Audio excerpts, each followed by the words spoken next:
To, 'yan uwa masu neman asirin biyan buƙata nan take kowace iri ce, kowace irin biyan buƙata ce a gurin Allah nan take a cikin sauƙi wannan buƙata duk girmanta, duk nauyinta, duk kwarjininta, duk irin girman da take da. Muddin buƙatar ka ce wadda har zuciyarka kana son Allah ya biya ma ita. To wannan asiri ne na biyan buƙata sadidan mujarraban la shakka biya in dai biyan buƙata kake nema nan take a cikin sauƙi kowace irin buƙata gare ka. To assalamu alaikum warahmatullahi ta'ala wabarakatuh. Barkanmu da sake saduwa a wannan lokaci mai albarka to kamar yadda muka saba shigo muku da manya-manyan asiri a cikin wannan gida. Na mai albarka to ɗan Malam TV. Ku danna subscribe sannan ku danna alamar ƙawa saboda mu saki sabbin asirin mu za mu riƙa samu kai tsaye.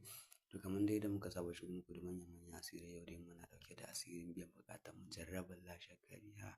Wannan asiri ne na biyan buƙata zalla zunzurutun biyan buƙata nan take.